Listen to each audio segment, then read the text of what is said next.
Good evening, students.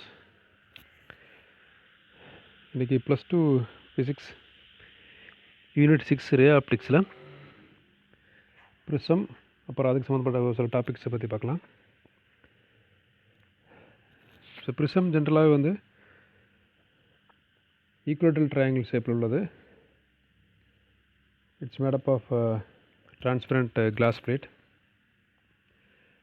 அதில் 2 surface வந்து பாலிஷ்டாக இருக்கும்,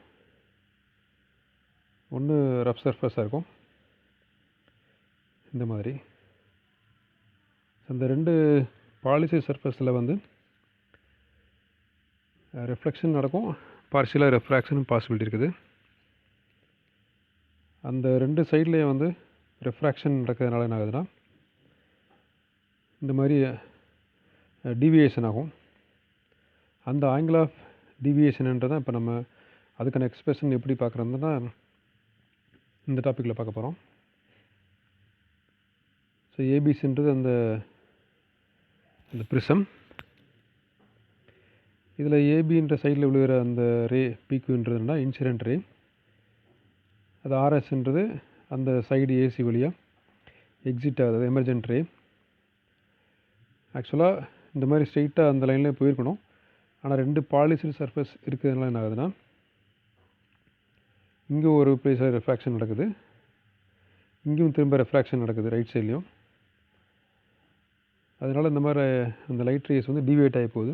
ஸோ அந்த ஆங்கிள் ஆஃப் டீவியேஷன் வருதுங்க.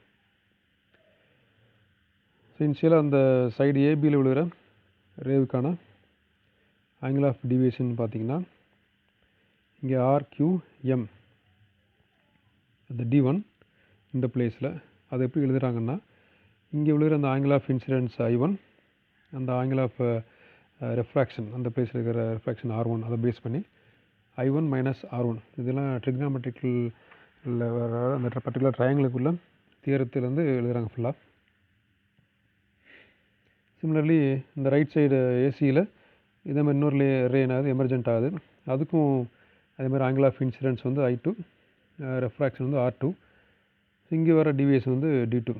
ஸோ அந்த D2 எப்படி எழுதுகிறாங்கன்னா ஆங்கிள் QRM இந்த பிளேஸ் ஆரில் வரக்கூடிய ஆங்கிள் QRM. D2 வந்து is ஈக்குவலன் to I2 minus R2 எழுதுகிறாங்க. அப்போ நெட்டு டிவியேஷன் பார்க்குறப்ப என்னன்னா ரெண்டையும் வந்து ஆட் பண்ணுறாங்க, D1 ப்ளஸ் D2. அப்போ I1 ப்ளஸ் I2, இங்கே மைனஸ் R1, அடுத்து மைனஸ் R2 வந்துடும். ஸோ என்ன பண்ணலாம்னா அந்த காமனாக எடுத்து எழுதலாம், மைனஸ் சைனை காமனாக எடுத்துகிட்டு I1 plus I2 minus of R1 plus R2 எழுதுகிறாங்க. அடுத்து இந்த ஈக்குவல் ட்ரையாங்கிள் ஏபிசி, அதுக்கடுத்து இந்த QNR அந்த PQRS மூலமாக அடுத்து இங்கே வர்ற ஒரு பாயிண்ட் N மூலமாக அந்த AQNR என்ற குவாட்ரிலேட்டரல் ஃபார்ம் ஆகுது. அந்த பிளேஸில் பார்த்திங்கன்னா இந்த Q அடுத்து இந்த R 2 இடத்துலையும் வந்து ஆங்கிள் வந்து இப்போ நார்மலாக இருக்குது, அதாவது 90 டிகிரியாக இருக்குது. ஸோ 2 ஆங்கிள் ஆட் பண்ணிங்கன்னா 180, டோட்டல் 180 ஆயிரும். ஸோ இந்த ஐடியா எப்படி என்ன பண்ணுறாங்கன்னா sum of the other angles, இந்த QR தவிர மற்ற ஆங்கிளும் அடுத்து அந்த குவாட்ரிலேட்டரலும் சேர்ந்து மொத்தமாக 180 தான் வரும் அப்படின்றது இன்னொரு தியரம். ஸோ அதை பேஸ் பண்ணி என்ன பண்ணுறாங்கன்னா அந்த angle of prism A plus angle QNR is equal to 180 degree. அதே மாதிரி இந்த ட்ரையாங்கிள் QNRயில் வந்து இங்கே உள்ள 2 ஆங்கிள் வருது இல்லையா, R1 அடுத்து R2, அந்த ஆங்கிள் ஆஃப் ரெஃப்ராக்ஷன் அது ப்ளஸ் ஆங்கிள் ஆஃப் QNRம் 180 தான் as per that theorem. So இப்போ என்ன பண்ணலாம்னா இந்த ஈக்குவேஷன் நம்பர் 5 and 6 கம்பேர் பண்ணுறப்ப R1 ப்ளஸ் R2ன்றது என்ன ஆகும்னா இந்த முந்தின ஸ்டெப்பை கம்பேர் பண்ணுறப்ப என்ன ஆகும்னா இந்த இதர் இஸ் ஈக்குவல் டு A, அதோட ஏவோட ஈக்குவேட் பண்ணுறாங்க. So R1 plus R2 is equal to capital A. So already முன்னாடி ஒரு ஈக்குவேஷன் பார்த்தோம், ஈக்குவேஷன் நம்பர் 4ல் வந்து we have that term I1 plus I2 minus R1 plus R2. இந்த இதுக்கு இப்போ என்ன பண்ணலாம்னா அந்த ஏ மாற்றி எழுத போகிறோம். ஈக்குவேஷன் நம்பர் 4 தான் இதை மாடிஃபை பண்ண போகிறோம். So I1 D small d equal to I1 plus I2 minus of R1 plus R2. So இந்த மைனஸ் ஆஃப் R1 ப்ளஸ் R2ன்றது equal to capital A. That is the expression for angle of deviation is I1 plus I2 minus capital A.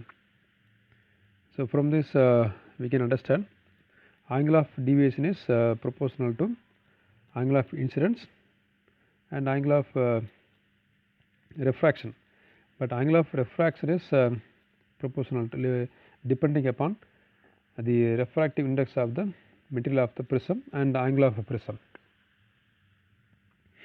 So collectively the angle of deviation is depends upon angle of incidence, angle of a prism and refractive index of the material of the prism. So next time என்ன பார்க்க போறோம்னா angle of minimum deviation. இப்போ just now பார்த்த topic வந்து angle of deviation, இது angle of minimum deviation. அந்த angle of deviation கம்மியாக இருந்ததுன்னா, அந்த வேல்யூ கம்மியாக இருந்துச்சுன்னா அதுதான் angle of minimum deviation வாங்க. ஸோ இந்த கண்டிஷன் என்ன ஆகும்னா அந்த angle of incidence first phase is equal to and the second phase I1 is equal to I2. Similarly angle of refraction அதே மாதிரி தான், இந்த லெஃப்ட் சைடில் வர்றதும் வர ரெஃப்ராக்ஷனும் இங்கே வர ரைட் சைடில் வர ரெஃப்ராக்ஷன் ஈக்குவல்மாங்க. So R1 is equal to R2. So இன்னொன்று என்ன பார்த்தீங்கன்னா refracted ray inside the prism is parallel to the base of the prism.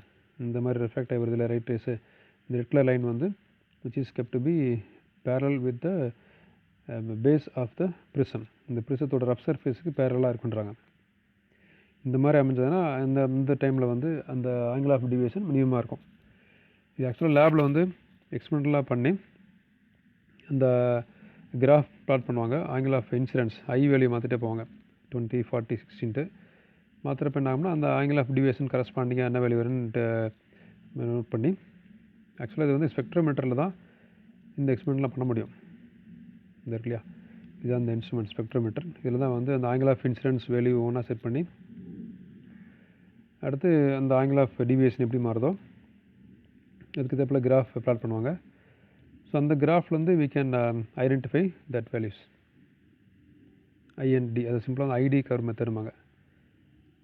So further என்ன பண்ணுறாங்கன்னா இந்த கண்டிஷனில் we can find expression for refractive index of the prism. So இந்த minimum deviation கண்டிஷனில் வந்து I1 is equal to I2 equal to I, அதே மாதிரி R1 equal to RT equal to small r எடுத்துக்கிறாங்க. இப்போ ஆங்கிள் ஆஃப் டிவியேஷன்றது minimum ஆகிறதுனால small டிக்கு பதிலாக கேபிட்டல் டி மாற்றுறாங்க. நம்ம ஆல்ரெடி ஃபஸ்ட் ஈக்குவேஷன் பார்த்தோம் ஃபஸ்ட்டு டாப்பிக்கில் small D equal to I1 + I2 - A. இங்கே மினிமம் டிவியேஷன்றதால கேபிட்டல் டி ஆயிரும். So capital D equal to I1 + I2 - A. இந்த மினிமம் டிவியேஷன் கண்டிஷனில் I1 equal to I2, அடுத்து R1 equal to R2, both are equivalent to small I and as well as small r. So ரெண்டையும் ஒவ்வொன்றா substitute பண்ண போகிறோம். First I1 + I2க்கு பதிலாக small ஐ substitute பண்ணிங்கன்னா ஆகும் I + I 2I.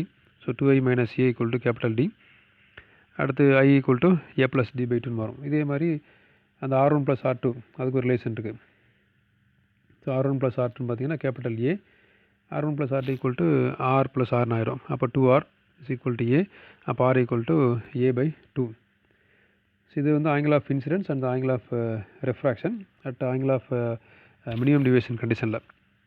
ஸோ இப்போ இந்த ஆங்கிள் ஆஃப் இன்சிடென்ஸையும் ஆங்கிள் ஆஃப் ரெஃப்ராக்ஷன் எங்கே அப்ளை பண்ணுறாங்கன்னா சினல்ஸ் லாவில் இது நம்ம மாற்றி எழுத போகிறோம். ஸோ சினல்ஸ் லா நமக்கு தெரியும், refract index n is equal to sin I/sin R. So light race எப்போல்லாம் வந்து ரெண்டு டிஃப்ரெண்ட் மீடியமில் ட்ராவல் பண்ணுதோ அந்த டைமிங்கில் வந்து இந்த ரெஃப்ராக்ட் இண்டெக்ஸ் நம்ம யூஸ் பண்ணுவோம். ஏன்னா இங்கே வந்து வெலாசிட்டி மாறும். ஸோ வேக்கமில் போகிறப்ப மட்டும்தான் அதோட வெலாசிட்டி கான்ஸ்டண்ட்டாக இருக்கும். வேக்கம் இல்லை ஏர் மீடியமில் போகிறப்ப வெலாசிட்டி ஒரே மாதிரி இருக்கும், 3 × 10⁸ m/s இருக்கும். அதுவே வந்து இது ஆக்சுவலாக நம்ம என்ன பண்ணுறோம், லைட் ரேஸை வந்து ஏரில் இல்லை வேக்கம் ஏர்லேருந்து கிளாஸ் மீடியத்துக்கு அனுப்புகிறோம். ஸோ ரெண்டு டிஃப்ரெண்ட் மீடியமில் ட்ராவல் பண்ணுது.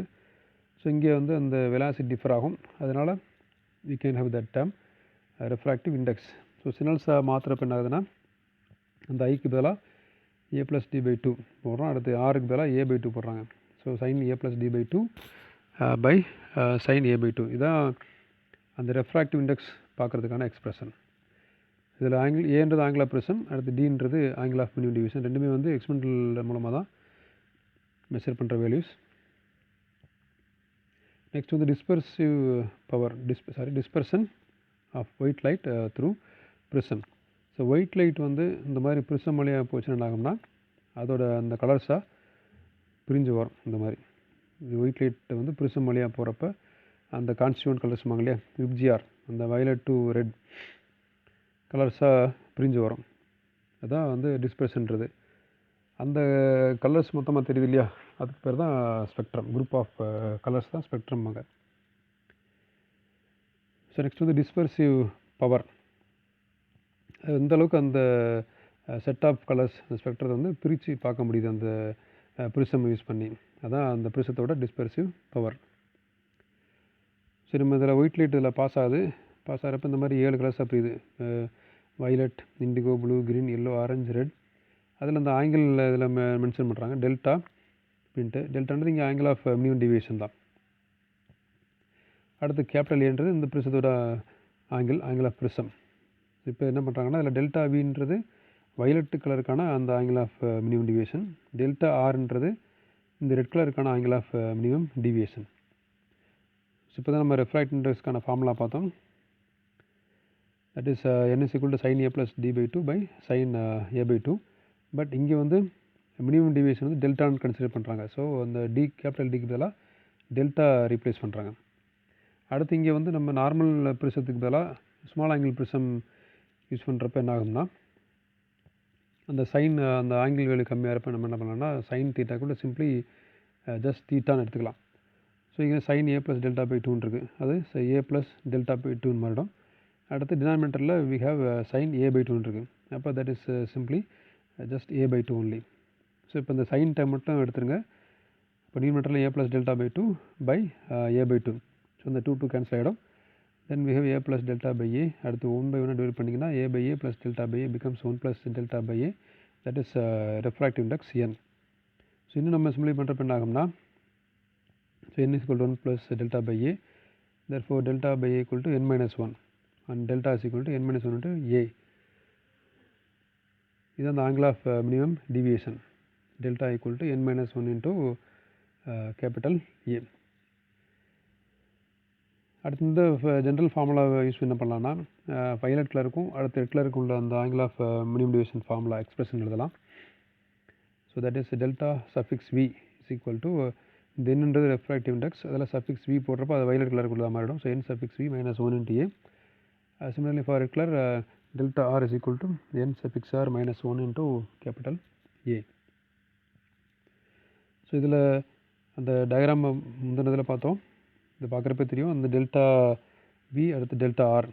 ஸோ டெல்டா வின்றது வயலட் கலருக்கான அந்த angle of minimum deviation and delta ஆர்ன்றது ரெட் கலருக்கான deviation. So from this diagram we can simply understand delta v is greater than delta r.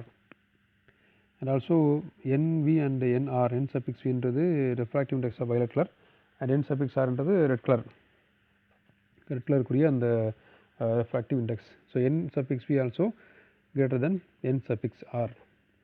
So next we are going to find the angle of angular dispersion between two extreme colors. ஏன்னா violet என்றது அந்த ஸ்டார்டிங்கில் உள்ள வர colour, ரெட்ன்றது கடைசியாக வர colour அந்த ஸ்பெக்ட்ரமில்.